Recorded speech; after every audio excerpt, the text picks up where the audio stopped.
My dad will never call me. I know, like, you don't know him, the listeners don't know him. Very stubborn, old Italian ex-criminal. You know what I'm saying? My dad's never gonna call me. So the only way that this ever happens is if I call him, and I just haven't gotten to that point yet because I'm still holding.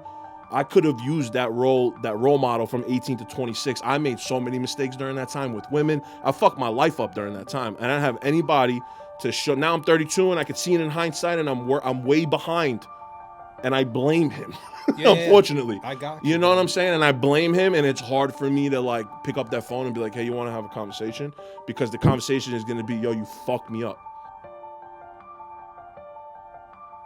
All right, John, I appreciate you, brother, taking the ride out today. Absolutely. Thank you for having me. I'll give a little bit of a backstory how you ended up here. I see your content all the time. It resonates with me. I dig it, even though we're much years between us in age. I dig the content. It's very similar to me when I hear you talk. Reminds me of shit I had gone through, shit I'm still going through. So I figured it would resonate with the people that watch my shit. Mm-hmm. Absolutely. The concept of the pod is the day I almost quit. And it could be anything, relationship, religion, job, whatever. We cover everything. So your history is born and raised in New York. Give me the Cliff Note quick version. Where you're from. Yeah. Born and raised in South Brooklyn. I grew up in Bay Ridge and in Marine Park, like right by Sheepshead Bay. Born and raised my entire life. Come from an old school Italian American household, a couple generations removed, and just love where I'm from. I'm a clothing designer, streetwear designer. You know, first and foremost. I'm also a podcaster, influencer, creator. That came later. But I always felt like I was a creative kid. But I was never into the theater. I was never into the arts. Looking back on, I wish that I was. I guess maybe because of my size, I was just pushed into athletics. You know. Yeah. So you played ball. I played basketball, and I was a fighter. I was a boxer because my dad was, and that was my original dream. I wanted to be a fighter, and I actually stopped playing basketball in high school my sophomore year. Because I tore my ACL, and then when I got better, I said to myself, I can't do both. Looking back on it, it was one of the biggest mistakes I ever made, but I could have done both. But in my head, I was like, I'm going to dive into fighting. So junior and senior year, I dove into fighting. My parents decided to send me to community college when I was to be a freshman. And then I'll never forget, we were on my way to my aunt's house for July 4th, and my dad was like, yo, you want to drop out of school? And I was like, I wasn't expecting that. Both my parents were in the car driving to my aunt's house. I wasn't expecting that. They were like, listen, the couple thousand that takes to send you to community college, you know, my dad was my trainer. He was like, I think I've taken you as far as I can. He goes, maybe let's go get you an actual trainer. I said, you know, cool, let's do it. What did your dad do for a living? My dad was a construction worker. My dad was in prison from 1979 to 1990. I was born in 94. So when he got out of prison, my mother got him into the union. Because she was working for a construction company, and that was really the only thing that he could have done, right? But he had a fighting background. And it's funny, I wound up hurting my knee again that September, and I just never fought again. But I dropped out of college. So I was like, what the fuck am I going to do? I don't know. You know what I'm saying? Like, that was my whole shtick was I was going to be a fighter or I was going to go be a construction worker. And I had kind of said, I don't want to be a construction worker. I want to do what I want. So I had this time period where I was just like, I don't even know what I'm going to do. I'm delivering food for... Early 20s? I'm at this point, I'm 20 years old. 20 years. And I'm in my first relationship. So from the outside looking in, it looked like I got into a relationship, I got comfortable, and I stopped fighting. But really it was... I got hurt again. My mental was all fucked up, and I didn't know how to snap out of that. I just always thought I was damaged goods. And also, I was never really somebody who liked physical altercation. I don't want to fight. My dad taught me how to fight when I was a kid because he knew I was always bigger than everybody else, and believe it or not, the bullies actually try to come to the bigger person to try to prove a point. They're going to test you. So my dad was like, you're going to get tested a lot, and I did. So he's like, I want to teach you how to fight. So I wind up working at this hood Mexican spot delivering food. And there was a kid in there, and he had a brand. He didn't even have a brand. He just had a hoodie. It wasn't even a brand yet. It was like an OG logo that we don't really use anymore on the front. And it said At War New York on it. And I was like, yo, what is that? I think that's really cool. It was a young kid. He's like, got to be almost 17 years old. Probably 16, 17 years old, still in high school. Saw a lot of myself in this kid. And I say, I didn't go to sleep that night thinking, yo, tomorrow I'm going to ask this kid if he needs a partner, yada, yada, nothing. I saw the hoodie. We sat down. I said, yo, I really like that. What is that? I'm like, maybe I can help you. And that was it. Were you artistic kid? Not even a Just little bit, nothing? bro. Like I always felt like I was inside, but I never came out with it. I never created anything. But I always loved music, I always loved TV, and I always felt like, and maybe everybody feels like this, but I always felt like I saw the world in a different lens than everybody else did. And I didn't know how to like put that out there. And eventually the clothing came about, and he wound up quitting like 2-3 years in because it's very difficult. What year, give me an idea. I just want to get an idea. What year are we talking about? So this is 2014. Oh, so 14. So social media is there, it's but swinging. it's nowhere near where it is now. no. Nobody's building brands out On of their so- basement on social. But they're no. you can post. I'm just trying to get an idea. Yeah, where 2014. Yeah, and then he wound up leaving. I want to say 2017. So from about 2017 to 2020, Right. I'm doing this dolo by myself, and I don't know nothing because he was the graphic designer at the time, and I was the communication between the screen printers and all that. But he was designing, I was producing. Basically. So At War is the name of the brand. Yes. The kid is. You guys are still involved, or it's No, it's just me. He's No, gone. he left 2017. He was gone. He never came back. You had no interest in keeping any. No, and for me, I'm like, I dropped out of college, right? And this was all I had. Right. This was a dream to a lot of people, but this was all I had. And I also had a girlfriend at the time that now I'm delivering pizza. I leave the Mexican spot and I'm delivering pizza now for this local place that I wound up working at for like 5 years. And my girl comes to me and she's like, "Yo, listen, like what are you good? You're 21 years old now, almost 21 years old. She wanted a little bit of stability, right? Yeah. My dad was like, I could get you into the union. He goes, my dad was in local 79 shop steward. He's like, yo, I got an in. You could get paid what I get paid right now. I got you. I'll get you your book. I'm like, I don't want it. I'm like, I don't want to do that. I see what it's done to you. You were forced to do that when you got out of prison. I'm 21 years old. I still want to chase my dream here a little bit. And I was like, he was like, that's a dream, just so you know. Like, you know what I'm saying? I'm like, but I still want to chase a dream. So I wound up staying at that restaurant, but working inside of it as a waiter, making a little bit more money. But my girl left me. She was like, Right. You're not going to take that job from your father? I'm out. I'm out. And she left. So now my parents had just got divorced maybe like 6 months prior to that. My girl is telling me, yo, I'm leaving you if you don't take this job. I don't care what dream that you have. And my life is falling apart around me, bro. It was the worst year of my life. You know? I want to circle back a sec before we get too far from Yeah. it. Your old man's in prison. Yeah. You mind if I ask what he went away for?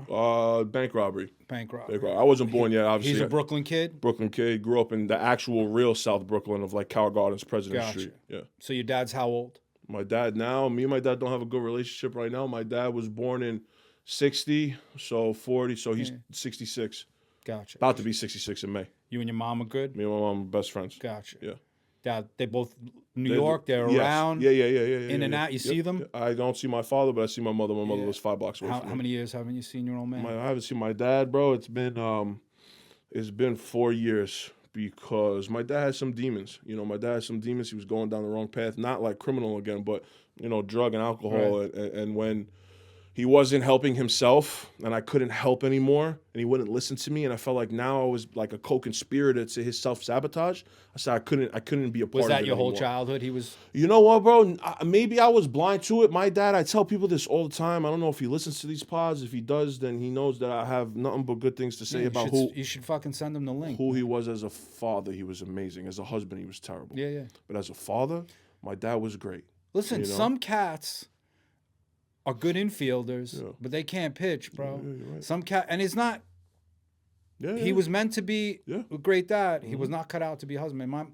I talk about it pretty often on the pod. My father walked out. My father got my mother pregnant and left the next day for Vietnam. Oh my God. Right? So my mom gets pregnant. He's away. He goes. He comes back does a couple years. I'm already born. He comes back now a full-blown drug addict from Vietnam. Yeah. My mother puts up with his nonsense for a few years, and now at 5, I'm 5 years old. This dude leaves. So my father leaves, I'm 5 years old, okay? He leaves and never came back one day ever my whole fucking life. Damn. He was alive. Yeah. He lived my whole fucking life, never came back not one day. And it fucked me. You know, you're a kid. Your dad leaves and never comes back. My whole life that was on me. And as an adult, not as a 20-something adult, or 30, like an adult in my fucking 40s, I finally said, this cat did me a favor, man. This dude took his bullshit one time and left. Yeah.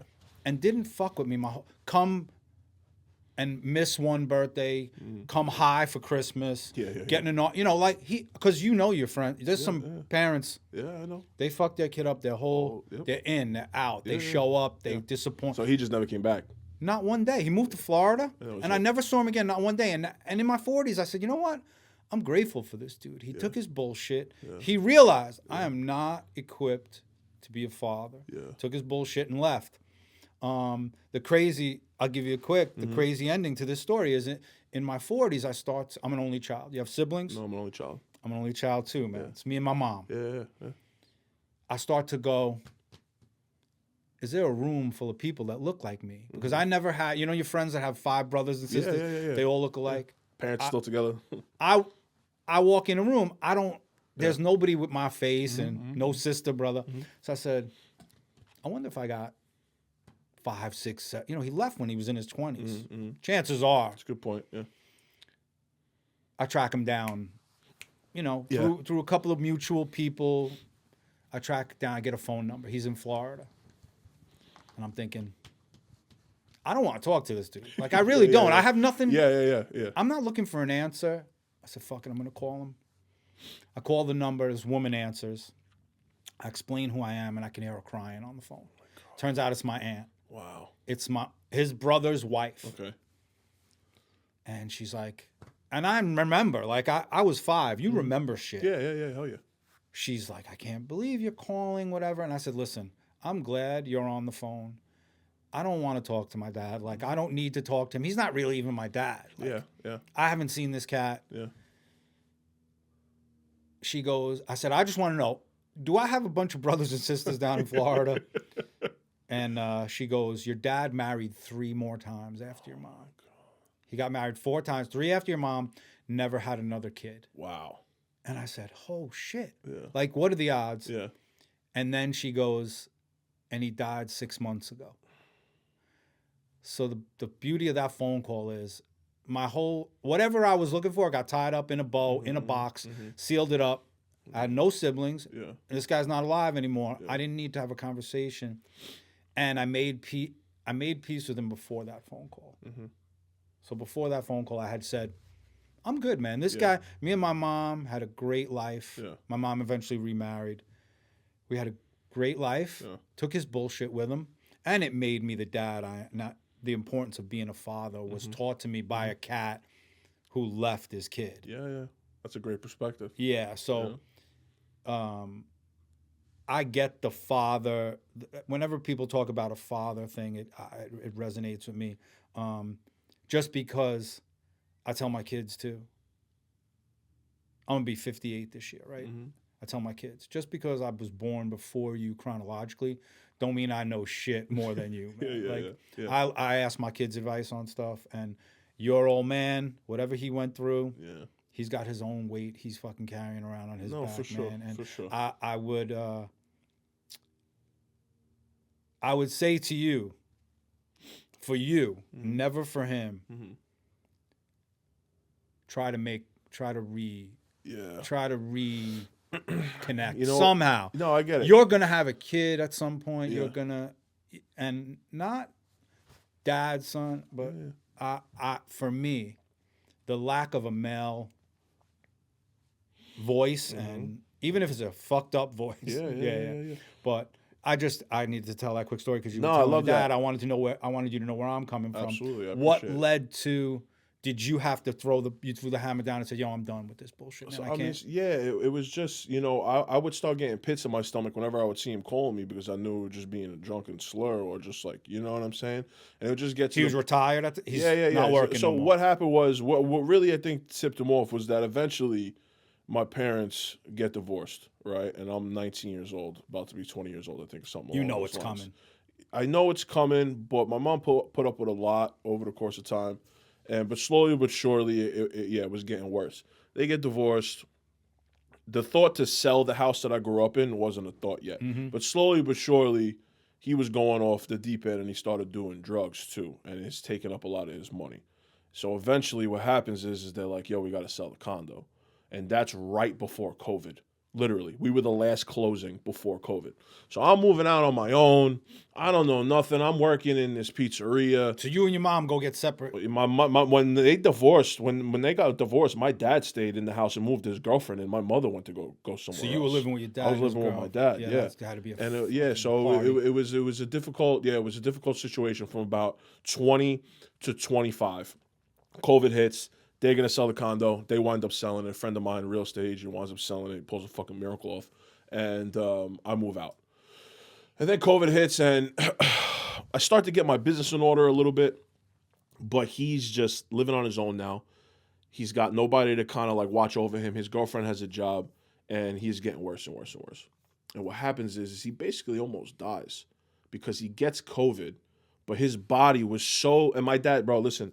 To preface, my dad was in such good shape his entire life. That's the only reason why he's probably still alive today. Big dude like no, you? not bro. 5'10", 200 pounds, Really? 190 pounds. No, I don't know where my size came from. But he was always in good shape.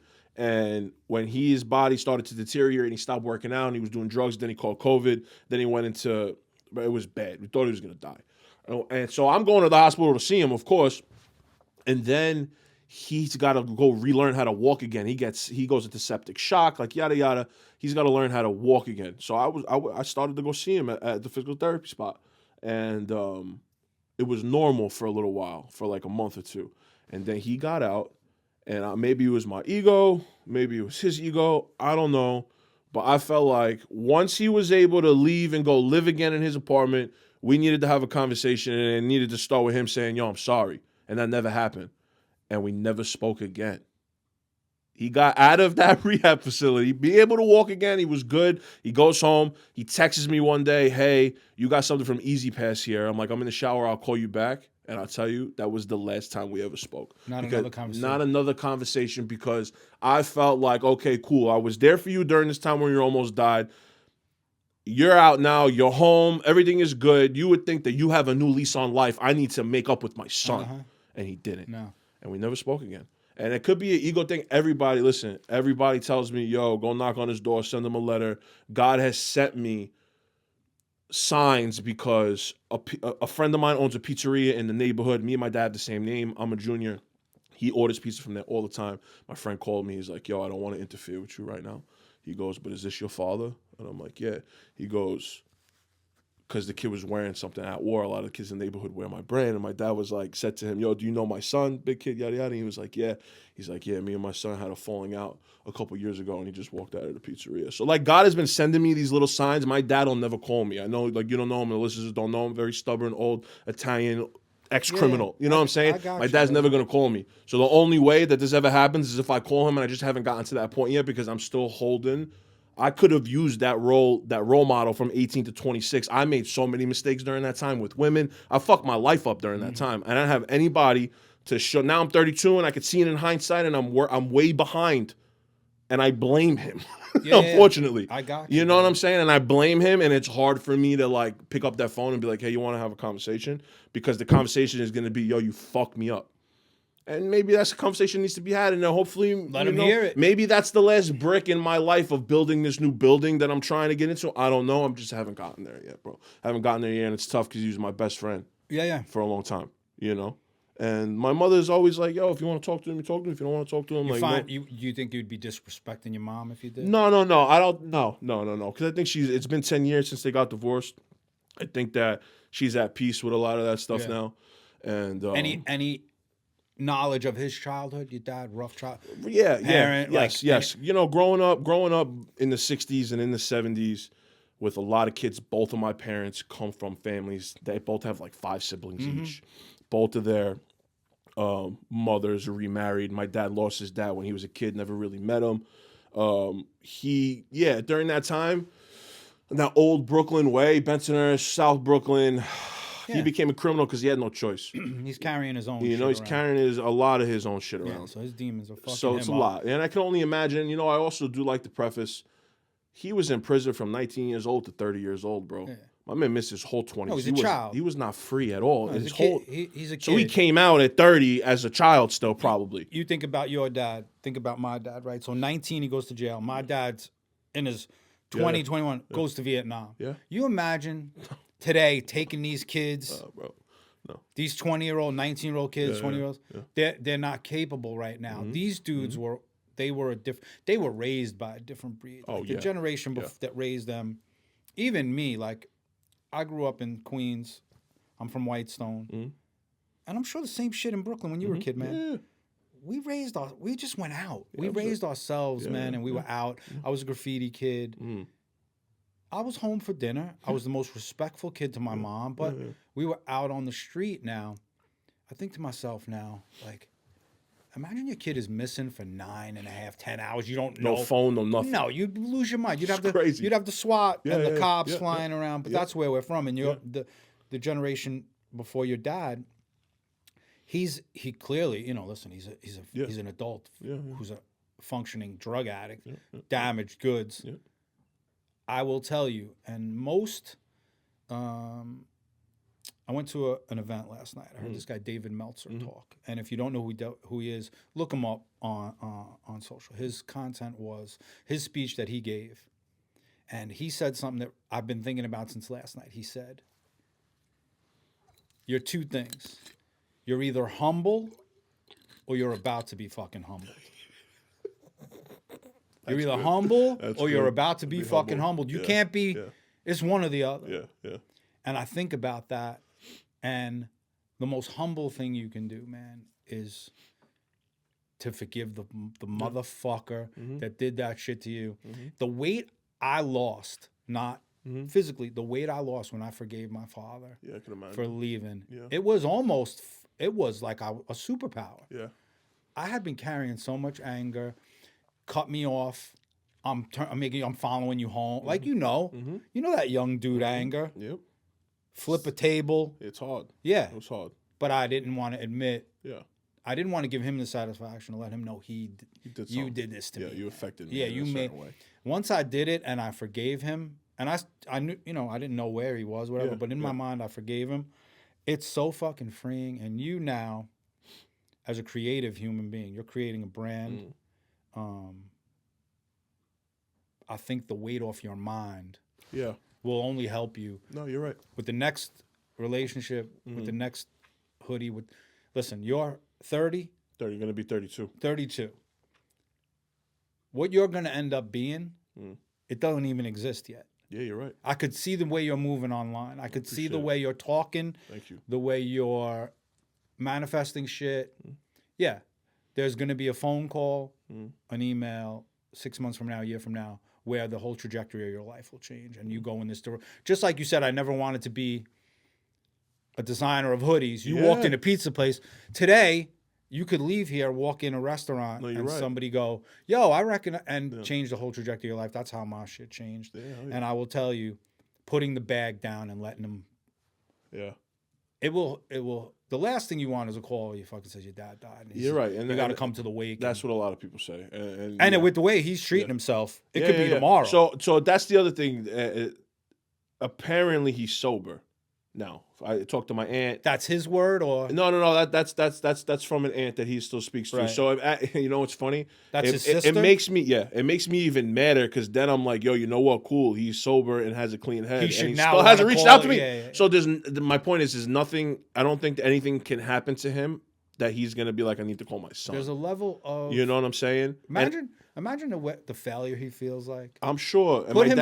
Put yourself in. Yeah. And he's a very sensitive and emotional person, and that's where I get that from. Right. And it's ironic because of how buck nose and gangster my dad is, for lack of a better term. But in a way, I'm grateful for that because I'm a sensitive and vulnerable and emotional person, and you don't expect that from somebody that looks like this. So my dad did give me something. But I also get mad at him because I never knew how to love the proper way. I've ruined relationships, and it could be an excuse, but I've ruined relationships because I never saw that happy-go-lucky mom and dad dancing in the kitchen and cooking and, like, loving and going on dates and, like, doing shit like that. And I've ruined multiple relationships by not knowing how to love properly. So I also hold that over him too. You know, so it's difficult. I will tell you, I have two daughters.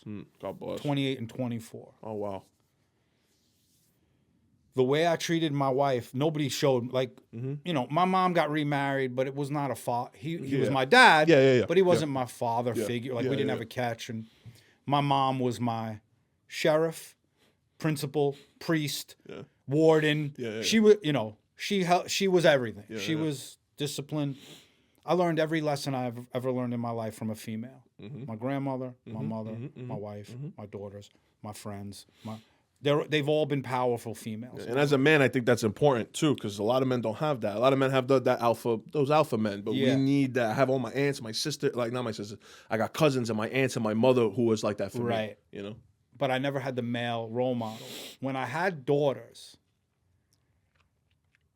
I didn't have that thing. I didn't have the playbook to go, oh, I remember this. Yeah. All I said to myself is, I just want my kids, when they look at a male and female together, to know what it looks like when they get to the point to find a relationship. Oh, that's what a loving relationship. How many friends you have? They come from dysfunctional shit, and they find the craziest fucking girl in the world, and they go, it's normal to them because they come from that shit. They don't know anything else. It's not. They feel it's their safety blanket. They go, this bitch is crazy, but it's what I know. Yeah. No, it's really. No, 100% right. I know this, and I don't know 100%. this. You get invited to a normal. Some people who've come from crazy dysfunction, they get invited to a normal dinner on a Sunday afternoon. They don't. They're like, They don't know what nobody's yelling, Yeah. throwing shit, yeah. smack. They're like, they feel you get uncomfortable and you feel like an imposter. And then when they get back with the crazy, They feel normal. yeah, they go, oh, this is what I know. I know this shit. But I will tell you, even if you have to make up fictional kids in your mind, when you get a relationship going, say, what would my daughters want to see me do? Like, or what would my mom want to see me fucking do, man? Well, my best friend just had a daughter, and I got a niece. I call her my niece. She's my cousin's Right. baby. She's 6, and so I'm so grateful for that because I cannot wait. Hopefully, knock on wood, one day to be a father. Right. Right. But I'm grateful that I have these 2 little girls in my life man. right now, just because of that. Have you done therapy? So you know what? I should go back to therapy, and the long-term relationship that I was in that deteriorated because of me. When you say long term, you mean what? Well, we were together for 5 years and then on and off for 2 years after that. Right. Bad for each other? Both were responsible, or you think you were the one? It was me. It was me 100%. I like that. It was me 100%. Yeah, She's a great fucking person. And, Still in but I was contact? still young. No, not still in contact. I was. Yeah, she had enough. I bled all over her, and she kept on changing her clothes. And eventually, she was like, "Yo, I don't want to change my clothes anymore. So I got to get away from you." And it was during a very extremely rough time in my life. My friends were getting married and having kids, and my business was kind of faltering, and I didn't know how to separate church and state because what I do for a living takes over my whole life. I take my work home with me. It's a little hard to explain. I'm sure you understand it. A lot of people don't, but like, I got friends that are in sanitation or No, city we jobs. don't punch out, man. They don't, we don't punch out. don't punch the and clock. and we have this conversation all the time. They were like, I don't bring my work home with me, and I love it. And I'm like, I can never relate to that at all. My life is just like this all the time, And I just wasn't able to separate it. So when I was going through whatever I was going through at the time,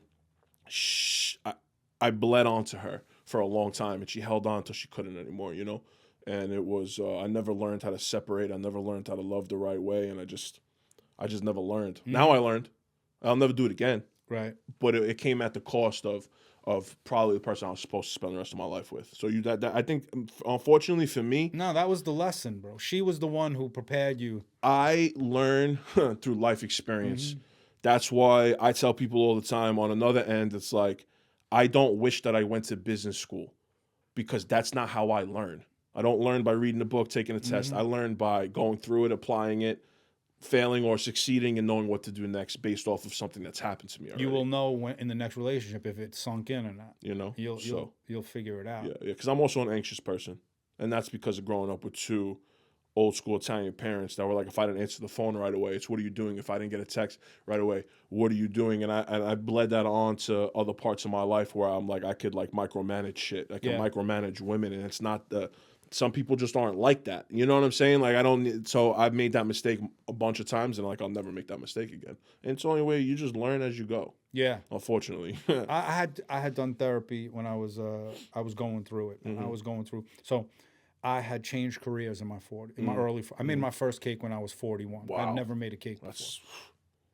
I was in a corporate gig for Yeah. 18 years. I'd never made a cake before, but I'm a graffiti kid, artist, Yeah, whatever. And yeah. ended up being asked by a friend to make a cake. She knew I would have the ability to help her. Yeah.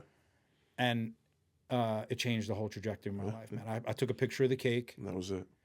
And so this is 2010. So get an idea. 2010, Facebook is your vacation pictures, your Christmas picture that you took at the mall. Like, you know, no, there's no Not what it is now. Gary V ain't on there telling you to hustle. Nobody's running ads. Nobody's telling you shit. know what I'm saying? It's everybody just putting their, that's it. I would put It was social media. I would put my artwork up and say, Yeah. check this out. I painted this painting, but That was it.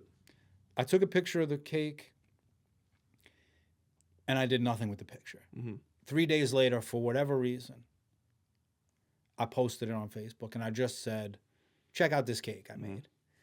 And like 90 seconds later, my friend I grew up with in the city wrote, "You're the cake, Don." And I laughed, like, ha, ha, ha. I'm not. The clouds didn't open up and divine intervention and people started inboxing me for cakes. Wow. You're like, what the From my town, like from Northport. Parents that I knew from school were like, hey. And I'm like, I don't really make cake. They're like, yeah, I saw the King Tut cake. So I messaged my friend. I'm like, yo, you want to make cakes?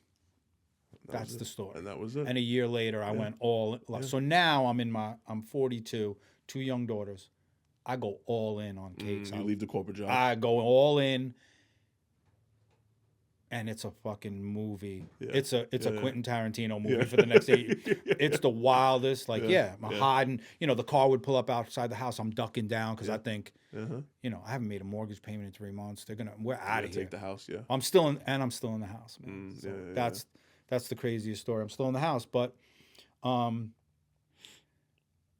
don't even know how we got on that subject. But for you, so I was going to say for therapy, but going through that. I was at a low, like, I'm a failure. Yeah.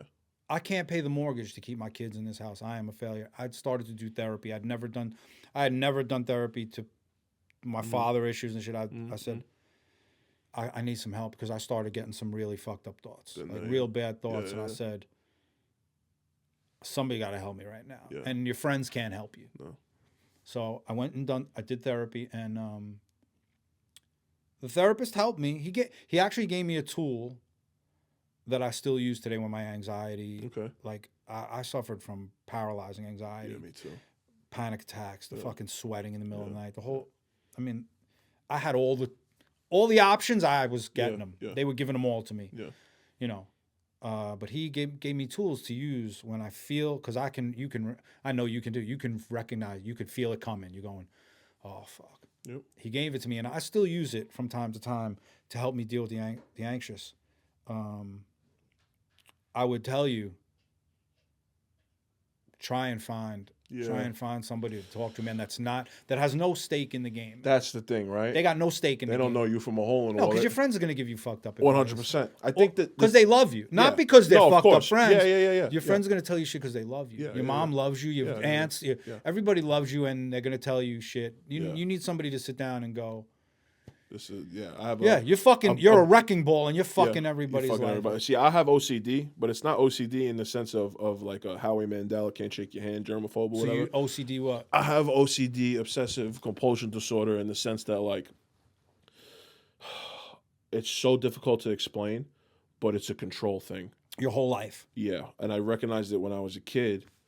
And were you trying to emulate your dad, or like? It's a funny story because I remember my OCD tics, because you get tics as like they're religious tics, and it's weird because I grew up Roman Catholic, and you think that God can control everything, right? Okay. So this is a little difficult to explain, but when I was a kid, I used to. You went to Catholic school? I went to Catholic school my whole life, from elementary school all the way to high school. I used to pray, but if the prayer didn't feel right, I didn't dictate it right, maybe I was praying, but I was going through the motions, I wasn't actually in the prayer, I had to redo the prayer until I got it right, because I thought that that's when God would do what I was asking him to do. So my dad walks into my room one day, I'm 6 years old, and he hears me probably doing the Our Father over and over again. He's like, yo, you good? I'm like, yeah, I'm just doing the rosary. And I was lying to him right off the rip. And I was 6. right? Because I was still living in Bay Ridge at the time, so that's how I know how Right. young I was. It was probably pre 9/11, and obviously you don't recognize it at that time. But as you start to get older, you start to realize that that blossoms into other things. And I started to like the pillow needed to be the right way on the couch. I knew that I unplugged the iron, but I'm 3 miles from my house and I need to go back home because I don't think I unplugged it, but I know I did. And it's just like these little things. And it started to bleed and it turns into a lot of anxiety, right? And I went to therapy, but it was couples therapy in the beginning because the girl that I was with, she was like, let's go to therapy. And I'm like, all right, cool. But I was like, the bittersweet part to meeting a therapist that doesn't know anything about you is that you basically set the stage. If there's something I don't want you to know, I ain't telling you. You need to go into therapy very open-minded, and I wasn't. Yeah, if you're gonna bullshit, If you're the gonna therapist, bullshit, then you're gonna get bullshit. You give bullshit, you get bullshit, and that's it. And they don't really know if you're bullshitting or not because they don't know you. So it was a little overwhelming for me to be like, I'm gonna go to therapy, and then I started to go dolo without her after we broke up because I'm like, maybe this is really what I need. And I just wasn't open to it, unfortunately. So now where I'm at in my life, it's something that I've been thinking about because now I'm open to just like letting the floodgates out and not playing the game with the therapist, to like kind of letting them know like really I need help, So I've been thinking about it for a minute.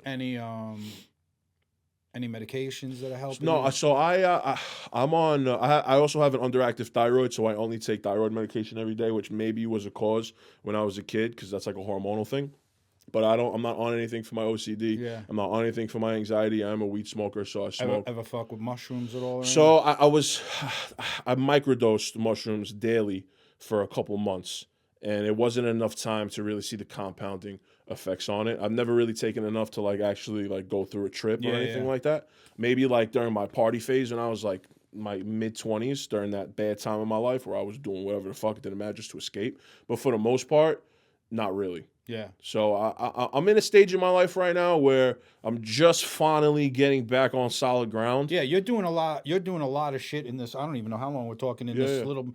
You're doing a lot of shit that most people are not doing it. You're addressing it and you're saying it out loud. You're talking about it, which most dudes are not. They don't do it. They can't admit. But it's just another outlet for me. I think also, just like you said, I think it's so interesting that like you never made cake before, and like that's what you do now for well over a decade. But you are a creative person.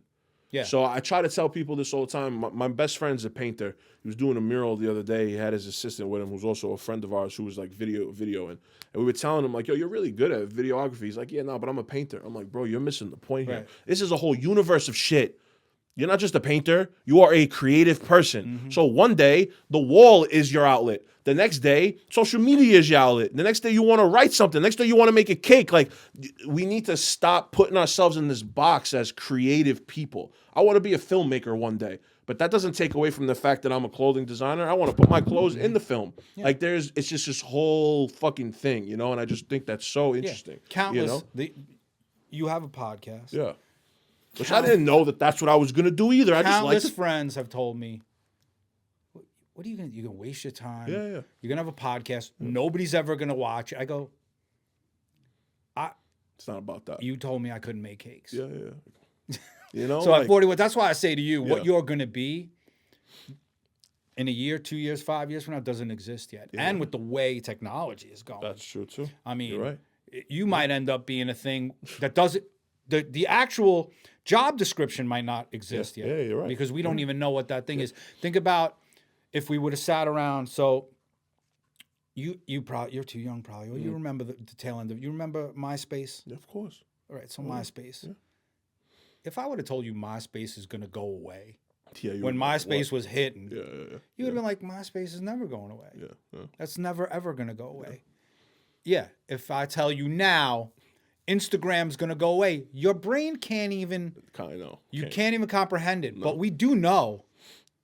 At some point, it's got to go. It's got to turn into something new else. And something else. Yeah. It's going to go away. Yeah. And some cats, they better fucking put gates on the bridges.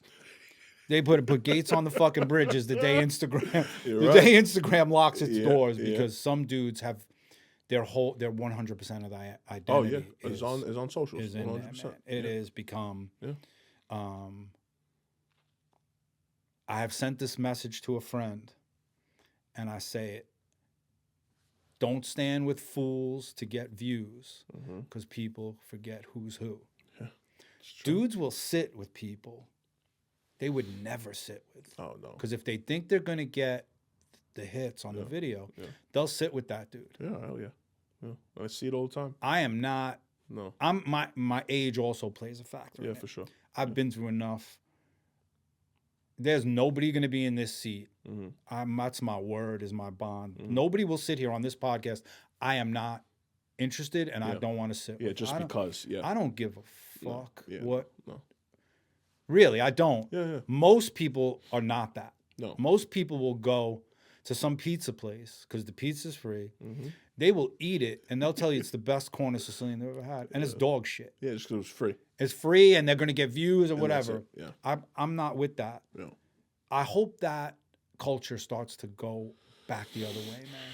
I hope it goes back the other way, but the problem is there's dudes out there making a living doing this now. Oh, a big living. Yeah, but not You know what I'm saying? the non-authenticity. Yeah, it's not scalable it's anyway. Alarming. It's not scalable. But they don't know? see. But here's the difference. Me and you are thinking.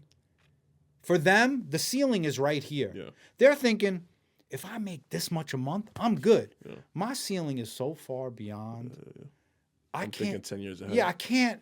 Yeah. I want to go places, and I don't want to be the guy who's doing the 15th, 16th Mexican restaurant in my town. Yeah, like, no, I can't do that. And God bless you if that's what you're doing. Yeah. God bless you. But at some point, I hope it swings back. And that's why when people criticize Dave Portnoy, if he gives me a pizza review, I'll fucking drive for it because I know he tells you when it sucks. Yes, that too. He tells you this. He's honest. You might not agree with his review. Yeah, that's besides the point. But if I watch your reviews of anything, food, a vacation spot, a store, or a hoodie, and you never give a bad review, I know your shit is not authentic. Yeah, at some point you got to not like 100% a product. Yeah, I hope it swings back. Back.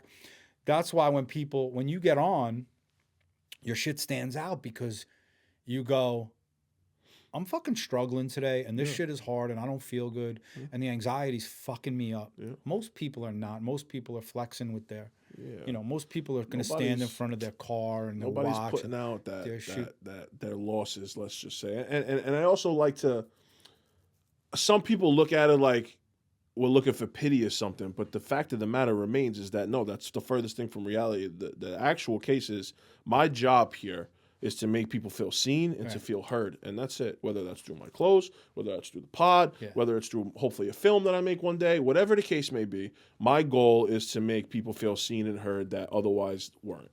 Period. Yeah, I get it, brother. And that's it. You know what I'm saying? Your age, men at your age right now, yeah, the identity crisis for you dudes is tough. Wild. Yeah, it's tough. It's a wild demographic. In New York, they've put that vision of get married, have a couple kids in your 20s, buy a house, move to long. They've put it out of reach for they've made it almost like a fairy tale. Yeah, it's tough. They go, you got to buy a house, and so you go to buy a house on Long Island now.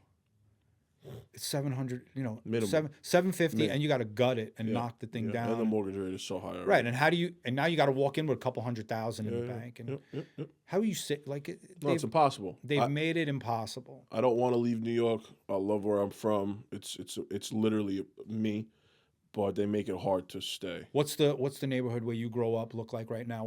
So you know what, bro? I'm gonna be honest with you. Like the first neighborhood that I lived in, Bay Ridge. There are still pockets of that neighborhood that still feel like where I grew up. Mm-hmm. There's a block on 87th Street. Shout out to Chef Tom. They have 4 restaurants on that block. It feels like old school Bay Ridge on the block, Where I live right now, I live in Mill Basin. For the most part, the yuppies and all that, they ain't going that far because if I'm in like the southern U of Brooklyn and the Manhattan's over here, Bay Ridge is over here, Mill Basin is on the other side. So it's a little far from the city. Yeah, so for the most part, Bergen Beach, Mill Basin, Garrison Beach, Marine Park, Coney Island, Bay Ridge. Once you get into Sunset Park, Dumbo, Williamsburg, that's where the yuppies are coming because the city's right there. But for the most part, Bay Ridge and underneath, some pockets are changing. Bensonhurst is not Italian anymore. Of course, it's changing, but I still feel like and this is why I'm so heavy on the South Brooklyn kick right now, right? Southern Brooklyn, whatever they want to call it, because I feel like it's a representation. There's still old school New York pockets there. Whereas if you go north, there's really not any more pockets of. There's a couple, but not a lot. The yuppies are there and they're there to stay. You know, so that's why I'm so big on my community now, and why it's become such an important part of my content and the things that I create. Whether now this is the first time I ever put South Brooklyn on like an at war product that's brand, like you know what I'm saying, and it's so important to me, and I don't want to leave. But they do make it difficult to stay. You're 100% right. And I also feel like is the price point out of reach? 100%, 100%. I don't even know, like, from a renting standpoint, it's out of reach. From a buying standpoint, to get an actual home, $1 million plus, no matter where you are. Wild. You know what I'm saying? And it's tough. And I also do feel like, though, I did grow up in an era that is the sweet spot between the two. Because I was born in 1994, so I basically grew up in the 2000s. And we had the computer, but the computer stayed in the computer room. You go... Dial up. You didn't have it in your pocket. When you left, you didn't have access to the outside world. You just went out to see the world with your eyes instead of going on the computer. Now it's different, but... We grew up still playing manhunt, still going to the park. Mom still saying, "Be home at this time for dinner. I can't call you because you don't have a phone." Like, and then it slowly but surely became the Facebooks and the MySpaces and the Blackberries and the Sidekicks and all that stuff. But we had both. So for me, anytime I hear that somebody is born from, let's say, like 92 to 96, I'm like, those are my people, because I feel like we really grew up right in between two different worlds, and we're able to blend that together, and I'm trying to apply that perspective to anything that I do moving forward. You a hip hop kid? Of course. So just the way you hear the way you just described that sweet spot? Yeah. So think about me. No cell phone. Yeah. No internet. No cell phone. No internet. No rap music. Crazy. Yeah, what was it, 70s and 80s? When did there's rap? No... So Rappers Delight comes out... Yeah. You know, late 70s, early 80s. Early. Yeah. Just think about it in your mind. The world that we live in, there's no rap music. It's crazy. Which leads the culture. It leads fashion, sports. It is the determining factor in all... Everything. Whatever. Everything. It's everything. Yeah, especially where we're from. Where we're from, yeah. Rap music. Yeah. So I have no internet, no cell phone, no rap music, okay? I'm a kid, so my life is basically, I'm comic books, TV, come home, watch TV. I love the Mets since I'm born. I got to witness everything. Listen, I'm from Whitestone, Queens. You know Whitestone at all? Yeah, because the Cherry Valley is there, and I love going Cherry Valley is there. And the other one that I like is better is across the street. Yes, the world famous Cherry Valley Deli. Open 20. You can get an egg sandwich 24 hours a day. Yeah. So when you come over the Whitestone Bridge to Queens, it's right there. My mom is still there. It's one of the only neighborhoods in Queens. It's probably the only neighborhood. It's still it gives you the same vibe, and we figured out why. I want to go back to the rap thing, but there's no main. So Northern Boulevard runs from Manhattan, or it goes. It runs through Bayside. It runs through Flushing. There's no main road that runs through Whitestone. So it's all just side blocks. It's just a If you're here, and we go, why are you here? Yeah, right. Like, what do you? If you're in Flushing, it's Northern Boulevard, man. Yeah, Utopia Parkway, Union Street, Bayside, same thing. If you're in Whitestone, it's like, gotta be a reason. You from here? Yeah. And it's still, listen, it's not the same. It's not. Of course. It's not Irish, Italian, but they're still there. My mom's... I've been on that corner of Cherry Valley midnight and been like, damn, man, I got to get out of here maybe. You know what I'm saying? Yeah. So, It gets interesting. But that feels like that's a normal New York neighborhood, But that's how it was. You know what I'm saying? It got interesting when I was there when I was a kid, but it was just different. Yeah. Different hoods. Yeah. Different kids causing trouble. But so rap music comes... Now, I'm minutes from Hollis, Queens, in Whitestone, where you would think it was on the other side of the planet. But Hollis was right there, right? So the inception of rap music starts in the Bronx, but it's coming from Queens. We're getting we're getting tastes of rap music. Mm-hmm. I'll go to Holy Cross High School, all boys Catholic high school, jacket and tie. Mm-hmm. And we pulled good athletes from all over the city. Kids were coming from Howard Beach, Ozone Park, Yeah. Hollis, Jamaica. And kids would come, they would play cassettes with shit. And we were like, Wow. you don't know what it is. So imagine hearing, I don't even know what to compare it to. The only thing I can compare it to, and it's funny you said 1994, I relate to Nirvana, 1994. Nirvana changed the landscape of music. Oh, when yeah. Smells Like Teen Spirit came out, Yeah. it was almost like they reinvented yeah. they just changed. You know, it was big hair metal, Bon Jovi, Poison, Motley Crue, and then Kurt Cobain Metallica showed before. up. Yeah. Kurt Cobain showed up and said, I'm here. "Yeah, we're gonna wear flannel shirts and we're not you dudes with." Yeah, I was too Aquanet." young to Yeah, but when rap music came out, it changed everything. That's why I remember when rap music didn't exist, and then the next day it existed. I remember when the internet didn't exist, and then the next day, I remember when I didn't make cakes, and then I made cakes, brother. That's why I treat everything. I've seen the world change. That's why when I sat for the podcast, that's why when you are designing hoodies and making content, I remember before, and now I know what happens after. I listen to hip hop still. Yeah, hell yeah. And That's still, bro. it resonates with, for whatever reason, it resonates with me so deep. Yeah. I could put Nas Illmatic on. Yeah. And it's like the Old Testament, man. Yeah, I put hell it yeah. on and it's religious. Yeah. But that's what I try to tell the younger dudes like you, my daughters in the late 20s, mid 20s, just because it don't fucking exist today, don't mean it ain't gonna exist. Well, that's a great perspective, bro. Just because Yeah. that relationship where you know how to fucking behave yourself don't exist right now, Yeah. don't mean it ain't gonna exist, man. And even for me, like I got a book in my head and it's in my iPad. I've been working on this book.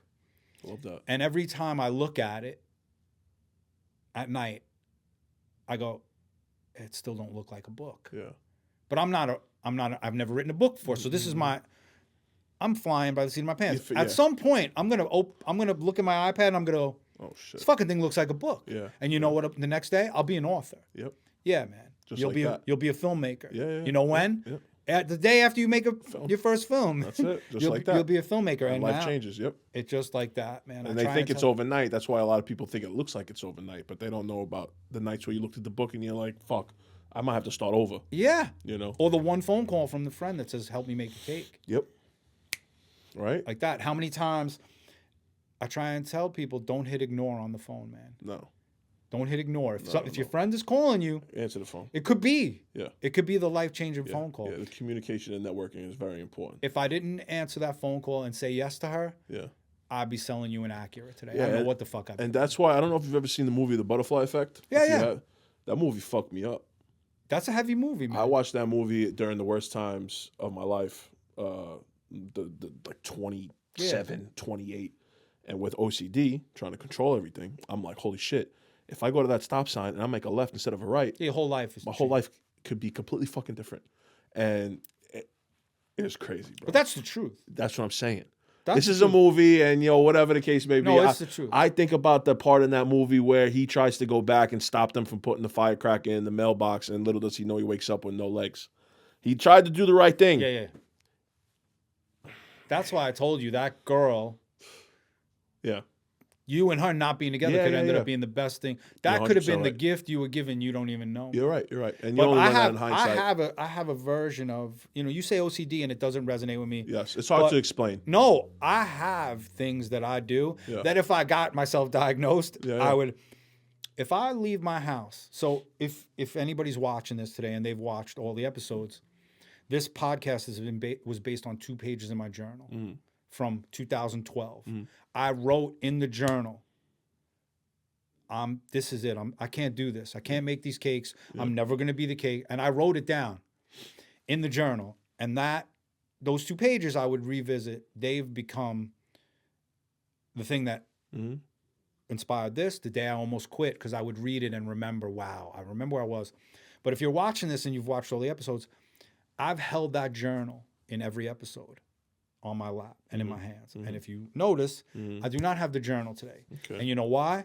Because my fucked up brain, I was 2 blocks from my house and I wouldn't let myself go back and get it. Because I said, I was meant to not have it today. I don't go back. Yeah. Don't go back. Because in my mind, I'm going, if you go back and get it and something fucked up happens, just don't, I won't go back and get it. I'll be in my driveway. Yeah. And something is in the house that I need for work, and I'll go, nope, not today. Yeah, there's this funny, like, that's when the perspective changes, right? Because some people have it where, like, no, I have to go back. And then some people have it where, like, no, I can't go back. And I've done that sometimes where it's like, if I'm fighting with my girl or whatever and I want to go call her and I click on my phone and I click on her name and it's supposed to call, but it doesn't. I'm like, all right, maybe I wasn't supposed to call. I'm going to lock my phone and put it back in. I tried to. I clicked on it. It just didn't work, right? So I have that. I've had that perspective. Your both parents are Italian? Yeah. Yeah, mine as well. We're raised with some fucked up superstitions, man. Oh, yeah, 100%. The shit that they put in, the shit that they told us. One of the ones that always, the most random one is don't put new shoes on the table. And my mother's still a fucking and I remember one time, mother, don't put a pocketbook on the floor. Yeah, money out the door. Yeah. I mean, it's crazy. But they raised you like it was it was Bible. My mother won't. My mother will come if she walks in one door. Yeah. And we gotta leave through the garage. She won't. She'll go through the same door. She has to go out the same door. You'd never leave to a different door. Yeah. I don't know what. Hey, listen. I don't know what's gonna happen. Yeah, some of those things are just not explainable. It's just one of those things. But you know, if it makes you calm, leave through that fucking it ain't a big deal. Go ahead. Ain't bother me. You know what I'm saying? You don't want to put 100%. And you know what? You shouldn't put your fucking shoes on the table anyway. You know, I remember I got gifted shoes one time, and I went to go do a video, and the only way that I could do it was taking them out, putting the box on the table, opening it, and my aunt commented, and I was like, "Yeah. I know, Aunt Maria, Yeah, but terrible. you know what I'm saying? Yeah. So it's crazy, bro. But I have a lot of those things, but I've never. I try not to pay enough attention to them because I know that it's wacky shit. If you don't mind me asking you, your relationship with, you went to Catholic school your whole life, your relationship today with religion, God, a faith in anything? Are you? So I still consider myself a Christian. I don't really go to church, and my relationship with God was always weird to me because I had this like OCD thing that made it seem like I was praying to him for something instead of just to conversate. Right. I felt like I was always asking and I was never giving at all, you know? And yeah, so the Jelly Roll song is I only talk to God when I need a favor. You know, and I started to feel like that, so I stopped for a little while. And more recently, over the past, I want to say 18 months, I've started to develop my own relationship with him in the way that I talk to him. Sometimes I'm mad at him. Sometimes I'm yelling at him. A lot of the times, all I'm asking for from him is to give me the vision to see what I want, and then the will to go and get it. And I'm not asking them to do it for me. I'm not asking them to do anything other than just to give me the vision and to give me the motivation to go and get what I see. And it's difficult because I'm still not where I want to be in my life, and I don't know if we ever actually get to that point. I'm still not where I want to be. You know, so that's that. Yeah. It's funny, bro. I always relate it back to this. I remember one time I was talking to my aunt, and she had just had a baby. She's probably like in her late 30s, early 40s, and she told me, she's like, "John, you'll never be ready to have a kid." You know, a lot of people are like, yo, I want to wait till I'm this or that to do anything, whether it's have a kid or whatever the case may be, get into a relationship or whatever. And the answer is always, if you wait until you're ready, well, then you're never going to do it because you're never going to be ready. Having a kid, listen, I had my first kid, I was 30. I remember the first day I'm home in my house, right? My wife left me with the baby. So this is the first time. I had no siblings, I couldn't believe they left me alone with a baby, bro. I got on the couch with the baby like this, and I waited hours. I didn't move. Bro, I didn't move. Yeah, it's one of those experience things. I was not equipped, man. I was not equipped. Yeah. You're not equipped. You're not equipped I can see it in my mind as clear as day. We're at my neighbor's house. The kids are in the yard playing. You're not ready. My daughter comes to the sliding doors, her hand on her head, like a slasher movie. She's covered in blood. Oh my God. It's burned in my brain. Yeah. You're never Ready for that? You're never ready. No, never. You're never ready, and you're never ready, and you're never ready for the first fucking boyfriend to come home, and you're never ready for them. Yeah. You're Yeah, never. that's all I'm life still not experience. ready, man. I'm sure. Yeah, I'm I'm still sure. not ready. But I think that goes with anything too. That goes with even like wanting to get into a relationship. Oh no, I'm not ready for a relationship yet. Like you're never gonna know if you're ready for one unless you try. Yeah. The only time people say I'm not ready for this relationship is when that person, they don't really want to be in a relationship. If that person sets your fucking ass on fire and you feel that, you're ready. Yeah, you'll do anything. You're in, man. Yeah, You're running through a fucking wall. 100%. And I'm a lover. So yeah, you're all in. Most of the time. You know. I don't know how to live in the in-between. That's what the last girl just told me before. And for the longest time, I was like, I will work on it. I'll work on living in the in-between because you're not ready.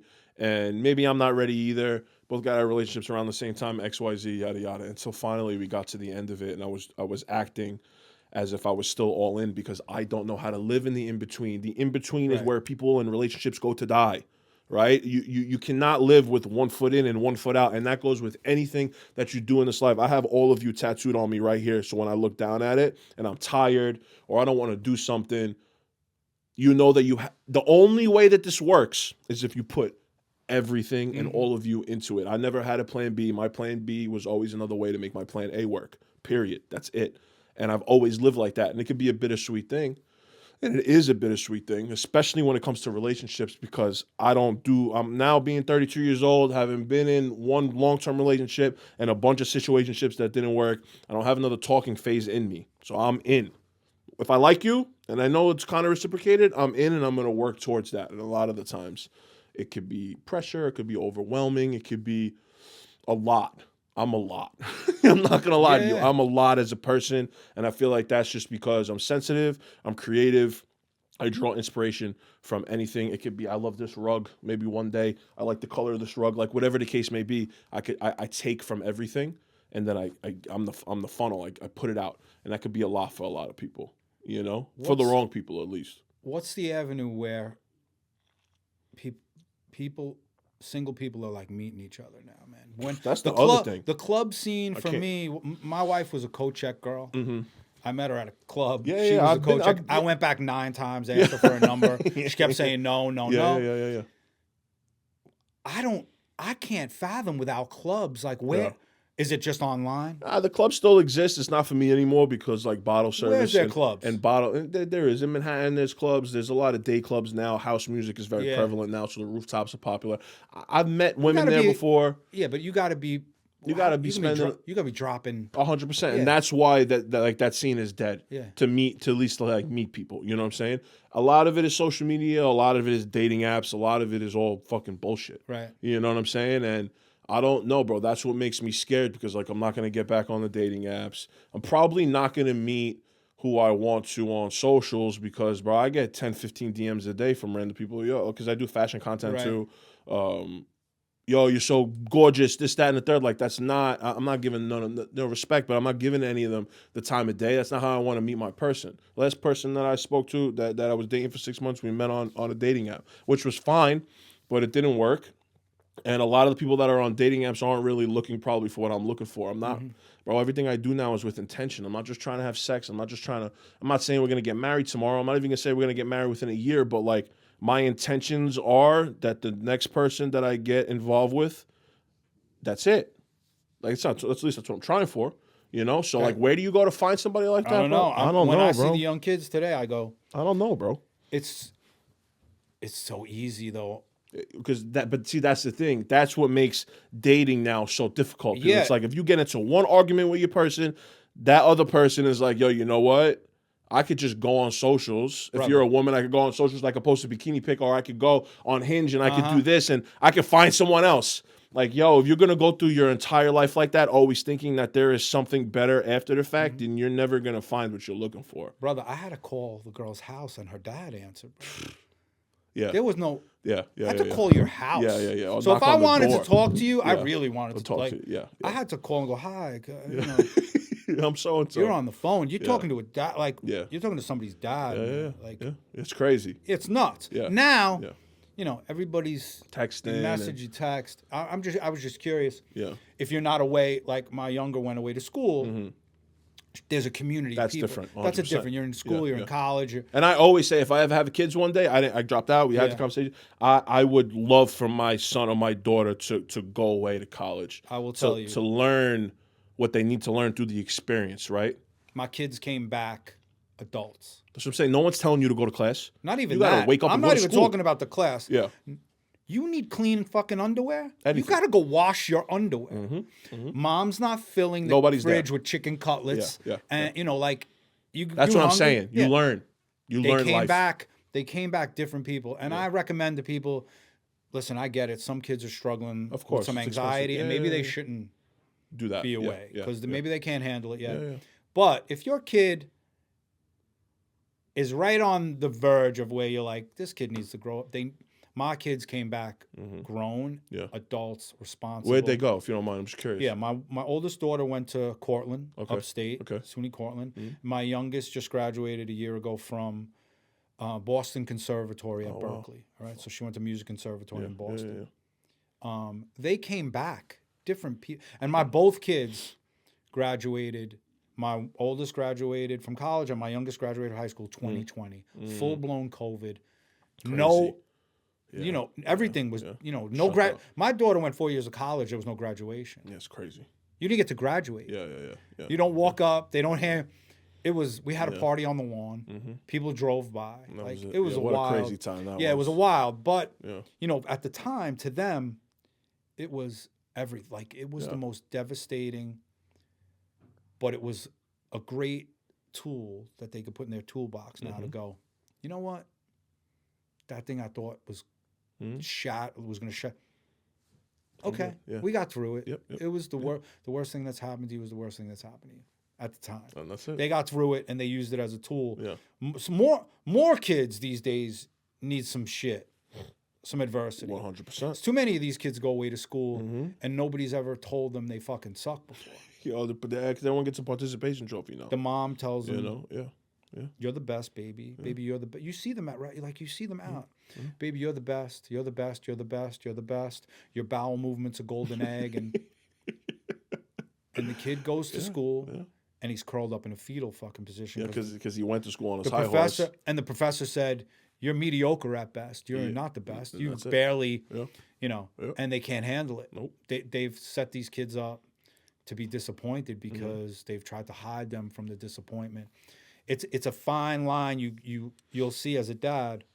You try to protect your kids from disappointment, and then you realize what's gotten me here is all the disappointment and the fucked up things I had to go through. Made me resilient, and I can withstand it. So you go, It's like an oxymoron. I don't want my kids to feel disappointment or hurt, but you got to. How else are they going to learn? You got to, man. Yeah, You got to. All the great fashion designers, musicians, actors, filmmakers, all tortured individuals. Oh, yeah. All people that come from Yeah. That's how I know I'm in the right niche, at least. the know creative. what I'm saying? The creative mind comes from. It's a tough one. Yeah, it's an escape Because for we all of see us. everything. And That's we're the thing. escaping into Yeah, it.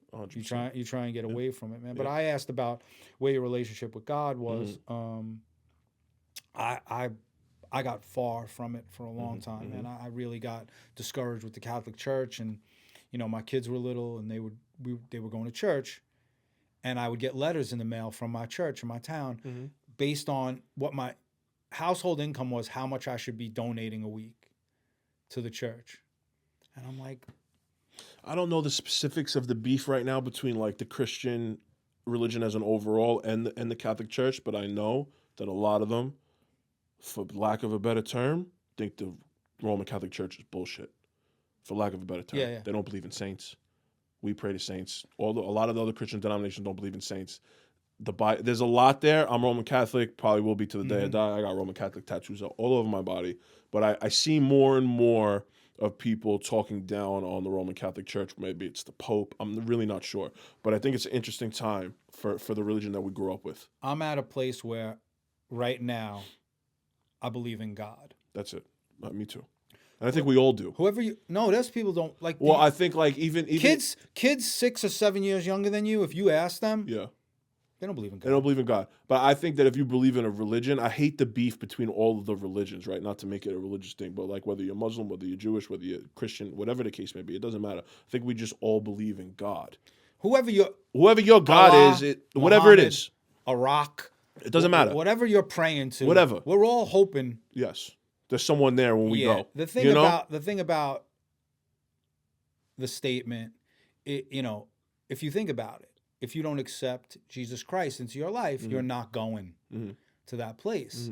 That's a hard thing, of course, to wrap your brain around, because you go, what about all these beautiful Muslims I know, beautiful Jews I know, they don't accept Jesus Christ. They're not going to be, we're not all going to the same place, man. It's hard. Yeah. I talk to God now on a regular basis. Me too. Whatever, in my mind, whatever it is, I thank him, her, it, whatever the energy is. I'm beyond grateful that I got to the other side, and I got out of some really sad, depressed. Yeah. And I know I've been placed in positions now.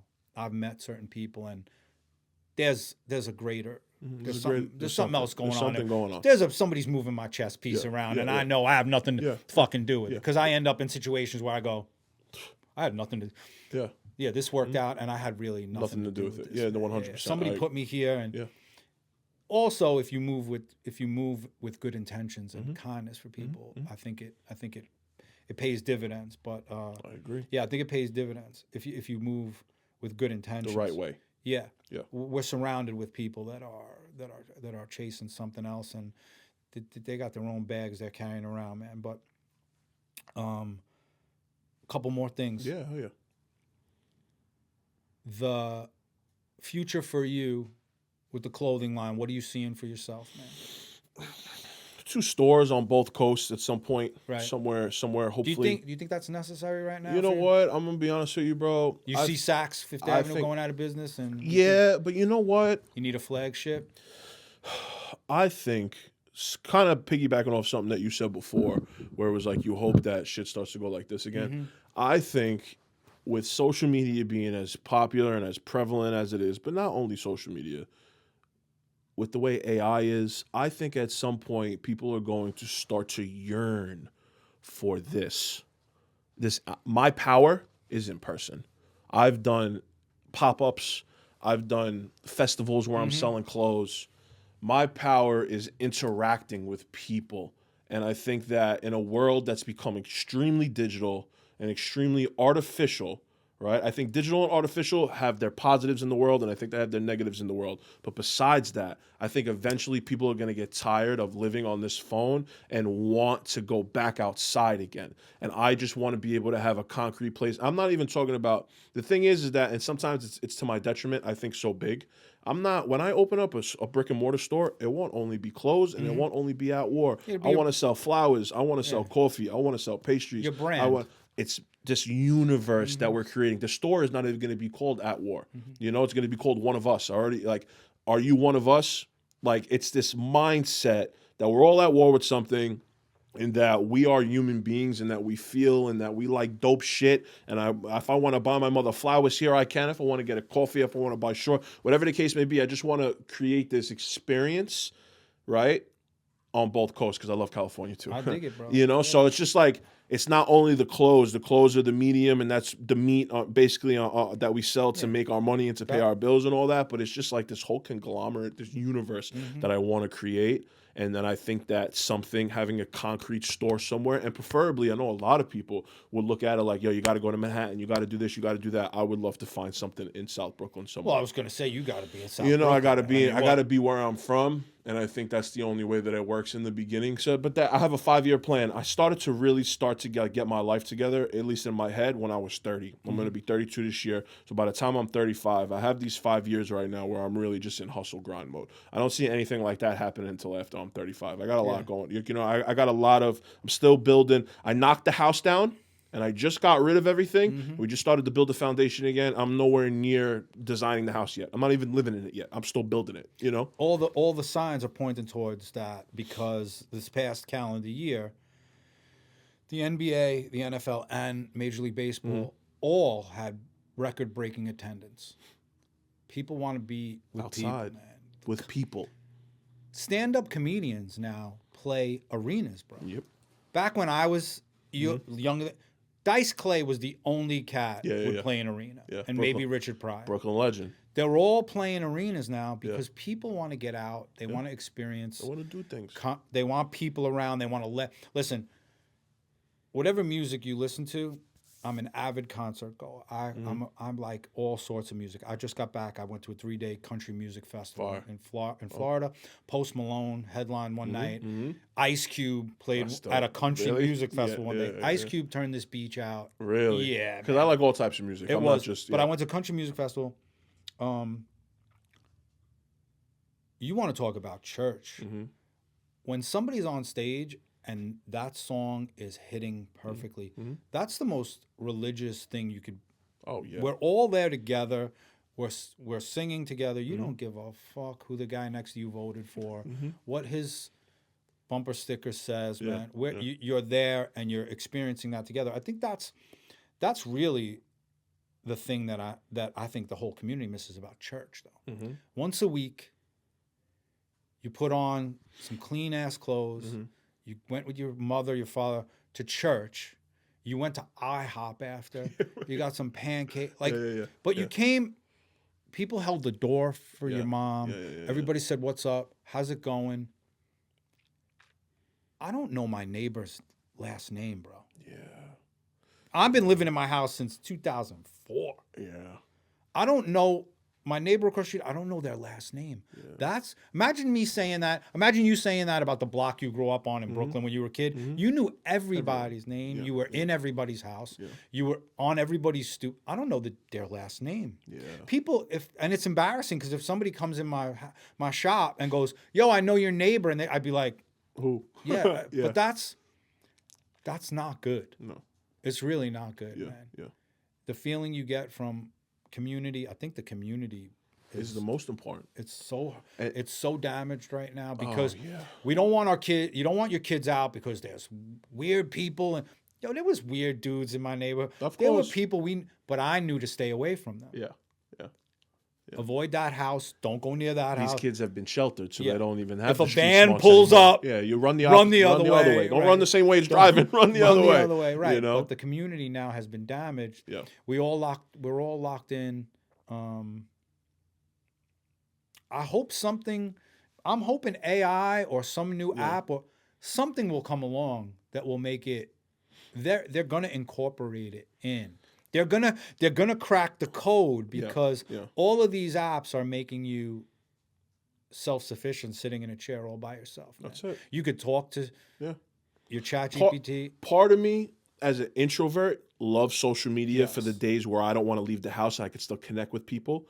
And for a really long time, I leaned so far into that I didn't leave the house at all. And I'm sure I can only imagine how that affected even like the younger generation then.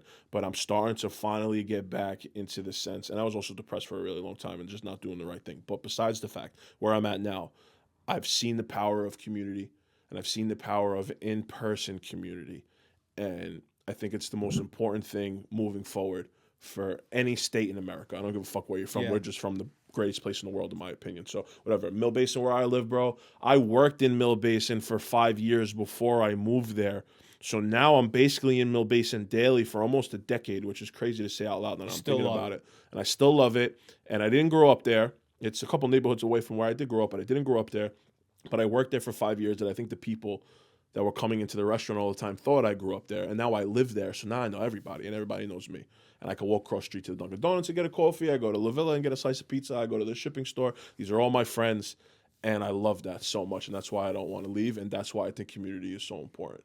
You know, and I'm just blessed to still be in the area remotely where I grew up. And where I actually grew up is only 20 minutes away, and it means more to me than it ever could, you know? That's why all these meetups are doing so well, man. Yeah, bro. All these podcasts, all that do an event. It's important. The people show up, man. Yeah. The people. They want an excuse to go outside. They want to come out, and it's already built in. If the Day I Almost Quit podcast has an event, you know the only people there are like-minded people Yes, that dig yes. this content. Yes, yes, yes. That's if the New York Mets have an event, Yeah. I know Yeah. these are my fucking people. Yeah, I'm going to be yeah. surrounded by not whatever nationality we're. No, it doesn't but matter. Yeah. we're in the cult. Yep. And right now it's the sickest fucking cult you could ever want to. Well, This Met cult is. I mean, I'm a Yankee fan. I We're love going you. down. We're going. Yeah, I don't know what's going on with you guys, man. You guys took Soto from us. This is your karma, man. This is a wild. But listen, I tell everybody, bro, I'm a Met fan, man. I'm cut out for this. Yeah. 11-game losing shirt. Okay. Yeah. I root for the shirt, and I'm a Met fan, and it's just where I'm from. I grew up minutes from Shea Stadium, but that's it. That's why the meetups now. I think more brands, more podcasts, more clothing brands, I think should do meetups. 100%. I think you should do, because it builds community. And what it does, even more important than you, who are a people person, putting you in touch with your people connect. It's all positive all the way around. They become a unit now. And when they become a unit, they're going to now It's even stronger. They're your street. Remember the street team? Yeah. For the rap albums? Yeah. They're your street team. Yeah, man. 100%. So if you could build that community, and the only way that happens is if you bring them together. You bring them together. And then they start talking. They go, oh, I'm from... Yeah. I know... Well, that's why I feel like anybody... See, this is the thing. And if there's anybody listening here that wants to start a clothing brand or has one already, the advice that I give to people in this business specifically is that nothing that you're doing is proprietary. I want you to understand this cotton is available to everybody. It's the feeling that you put behind it. And I feel like that's where a lot of people go wrong. They think I need to just create something dope looking. And that's going to only get you so far. But at some point, when somebody puts on something from that war, I know that they're waving it like a flag. You know what I'm saying? On the back of every pair of shorts, on the back pocket, it says we're all at war with something. Every time somebody wears something that I've created or they listen to something that I've said and they reshare it or whatever the case may be, I know that they're doing it because it's like, yeah, it's a badge of honor for them. And that's what's proprietary. How you make people feel is the most important thing. There's a difference if Nike, which we're all... If Nike tomorrow says they're going to open a hotel, you already pictured it. You know exactly what the Nike hotel is going to be. What it's going to feel like. I know what the experience is going to be. If the Hilton hotel says they're going to start making sneakers tomorrow, you go, I have no idea what that's even going to look like. Fucking a Hilton. Yeah. Nike has become an energy. It's its own Well, with energy. the greatest catchphrase in the history of catchphrases, just do it. It's what I tell myself when I don't want to do things. Right, but Nike is a feeling and Hilton is a brand. A business. It's just a company. Yeah. Nike is a thing. Yep. It's a breathing, living thing. That's my cake. Listen, we make incredible cakes. We do some sick work. There's a lot of people making cakes, man. But my story resonates with people. And that's it. I'll go out to dinner with certain people and, the wife will say, my husband wants to make watches. And he'll be like, you're my fucking hero, man. You left your job in your 40s. And I go, don't quit your job, bro. Like, Yeah. I go, don't quit your job. At least not yet. Have some sort of plan. But the story resonates because the people are sitting in the cubicle and the fluorescent light is sucking their fucking soul out of their body. And they're thinking about this side thing that they wish, they want to make. And then they remember you and they're like, well, he did it. They want to make fig jam and, and jellies and, whatever. Whatever. And they can't. They're stuck, they're paralyzed. And it's killing them slowly. You show up. Imagine showing up 9 hours a day, sitting in a room. Just when I say it out loud, I hope it resonates with some people. 9 hours a day in a room with multiple people you would never spend 5 minutes with in your personal life. Yeah, right. You're in a room. You're spending your whole life. Spending more with them than you are with your family. Yeah. These are people you wouldn't spend 6 minutes. You wouldn't share a meal, a conversation, a car ride, and now you're sharing your entire life with them because you got to get that check. Yeah. You got to get that paycheck, man. And now with social media, I think if somebody has an idea if they're not leaning into it with every ounce of energy they have to see if it really could be something, they're doing themselves a disservice, and they're doing their whole family a disservice. Oh, 100%. Because they're coming home. I remember coming home at night being twisted, Yeah. not Just happy. miserable, right? Yeah. Throwing the bicycle in the driveway and not. I remember that. Yeah. I could see it on people now. I could see people, and they are checked out, bro. Yeah. They are. Yeah. Their eyes are dead. Yeah. They talk about their job like they're talking about a dental procedure. Yeah, right. I tell people all the time, my goal is to for my job to not feel like work. Yeah. I don't want to feel like work every day, bro. You No. want your life and your job to be so like cohesive. And there's a bittersweet partness to that, again, like we spoke about in the beginning, where sometimes it's hard to separate between church and state, where I bring my work home with me. But get to the You know? place where you don't want to separate it. 100%. I remember when I first was really full time in the shit. And I remember I got group chats with a bunch of like my best friends. And a lot of the time it would be like, damn, it's Monday again. I fucking hate Mondays, yada, yada. And I'll be like, damn, I'm trying to create like this life where Monday is just another day. You know? Yeah. Where it's just like, I can't wait for Monday. Yeah, people say people say the Sunday scaries now. Yeah, no. And I go, I don't even know. No, I got asked a question on a podcast not too long ago, and the guy said, I don't know if you're familiar. I sell my artwork now out of my cake shop. So I do graffiti, and Love that. I'm doing like I gotta come by. the shit that I've tried to do my whole life now has it all finally You found all finally lined up. Yep. So the guy says to me, if tomorrow you could switch places with the founder of another CEO company, any company in the world, who would you switch places with? And I said, I gotta be honest, I'm not switching places with anybody at this point. I get to show up now. All the struggle, the depression, the anxiety, the shit, the panic attacks, sweating. I paid all that price already. I'm now here. Yeah, you channeled now you want me to I finally Yeah. and my daughter's my oldest daughter is my manager in my shop. Oh, wow. I get to hang out with my kid all day. That's amazing, bro. You want me to switch now? Yeah, no. Fuck that. Who am I switching with? Who am I gonna switch with? Yeah. Bill Gates? Like I'm not switching with nobody. I don't even need that much money. I tell people that. I'm switching with nobody. I get to do artwork. I get to have a podcast. This is exactly where I want to be. And I know I say that and people are like, nah, you full of shit. I'm not switching, bro. Yeah. I'm not. I've come to the realization this figure and the amount of zeros that I used to put, the bank account, that I needed it. I don't need it. I really don't need it, man. I'm living the life I've dreamt about my whole life, to be an artist who makes a living being an artist. I move with intention. Every day when I wake up, I know if I create something today that somebody is going to enjoy, whether it's a painting, a cake, that's my intention, man. I hopefully impact your life in a good way. I'm there. I remember being in a life with no intention, and it's the saddest place you could be, bro. And I can see people, when I recognize that look on people, I go, I know that. Yeah. I'm minutes from it, man. Yeah, I remember. Yeah.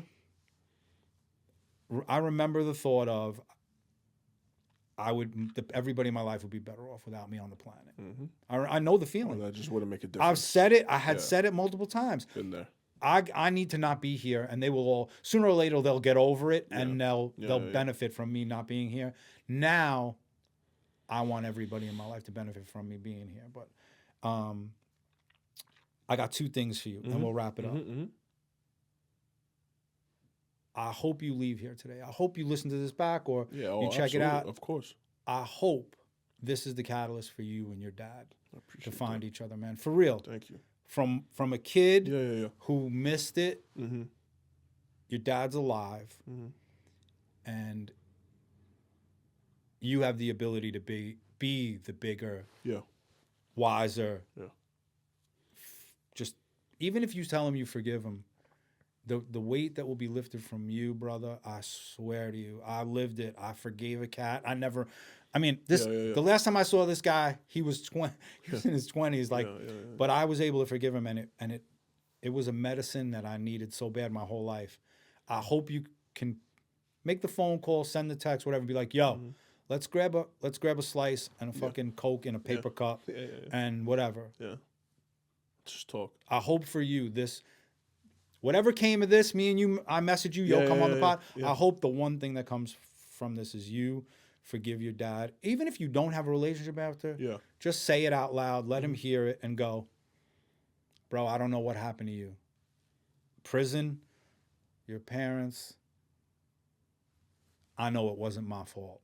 What happened, and I forgive you. And if I can help you, imagine you said to your dad, yo, imagine what the bigger man you would be if you said to him, if I could help you in any way, brother, please, please let me know. I would love to help. If you need anything, please call me.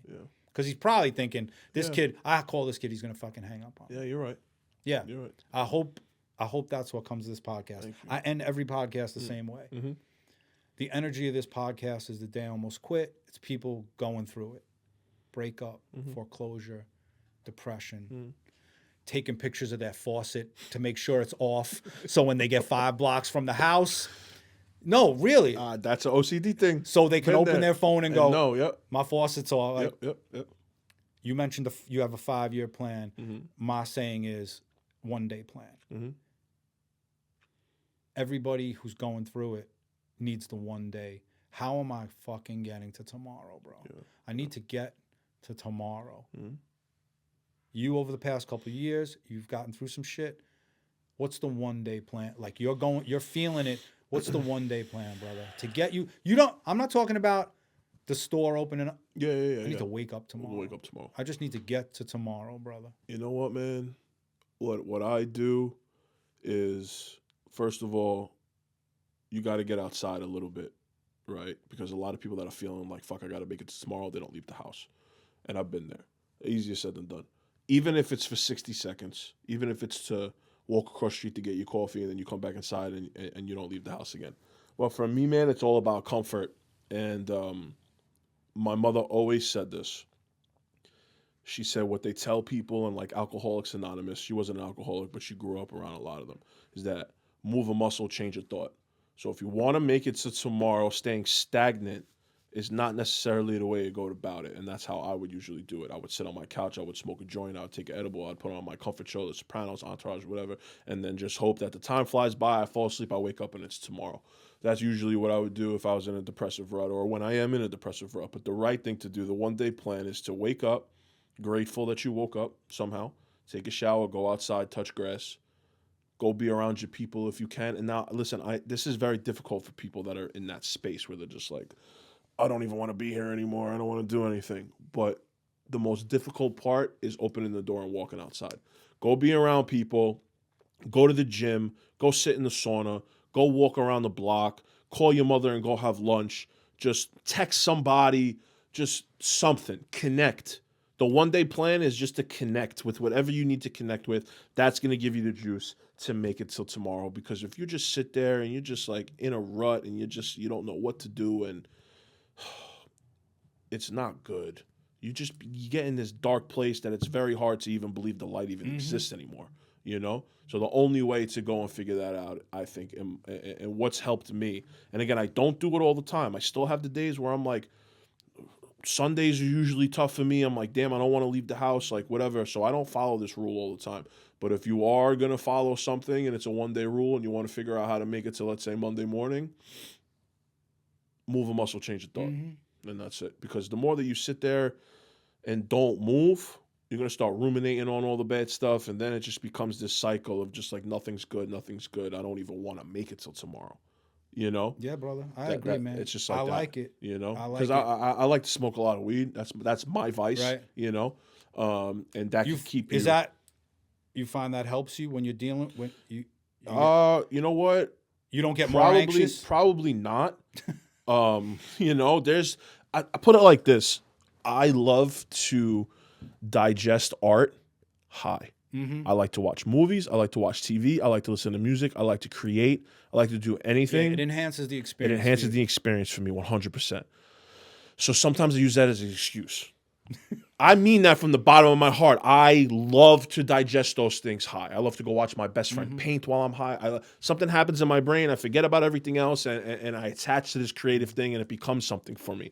But I do use that as an excuse sometimes where I'm like, yeah, I'm just going to go smoke or watch TV today, and it's not productive at all. So it does have the times where it is productive. I swear I've had some of my best ideas watching something, whatever the case may be, listening to music. I'm a big music person. Like, I can't wait to hit my pen and drive home and listen to my playlist. You know what I'm saying? Put my phone down. Like, I love all of that, especially after such a good conversation like this. But there are times where it's detrimental, for sure. And that's why I call it a vice, because I know that certain parts of my life would probably be better off without it. But I also have grown up around addicts, not just my father. I have uncles, rest in peace. I have cousins, everybody that have done much more hard stuff than that, right? So the way I look at it is, thank God it's only weed.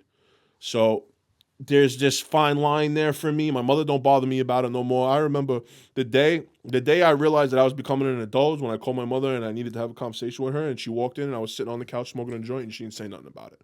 She just knew, like, this is just this is his thing. Yeah. You know, when this is just his vice. Everyone has a vice, and if it's not killing him, knock on wood, then for now, that's what I still like to get tattoos. This is another one of my things. Yeah, me too. You know what I'm saying? It's just ain't nothing like sitting in that tattoo chair, feeling all that pain for 5 hours because you can't think of nothing else because the pain is so bad. And it's just one of those things, man. It's the only place, it's the only business you will walk in. When you leave, you're a different person. Yep. No. Yeah. You're actually, you're yes. a different person. Yep. Cause that can get addicting too. Because I come eat your chicken parm. I'm the same I'm asshole. the same fucking person. I come in. Yeah. And you put a piece on my chest. For life. I'm a different human. Yeah. I'm wearing this. Yeah. I'm a different human forever. Forever. John, I appreciate you, brother. Oh, man, thank you for having me, man. That was great. That was a beautiful conversation, man. Hell yeah. After the conversation happens with your dad, please let me know. Absolutely. Man. No, we're going to stay in contact. I got your number. I would like to know how it goes. Absolutely. I want to come by the shop one day. Like, sure. 100%. I appreciate you being here. I'm looking forward. Sir. We'll sit down again. We'll do it again. I like the old guy, young guy. I loved it. Yeah, it was great. It was great. You, no, thank you, man. I appreciate it. Boom.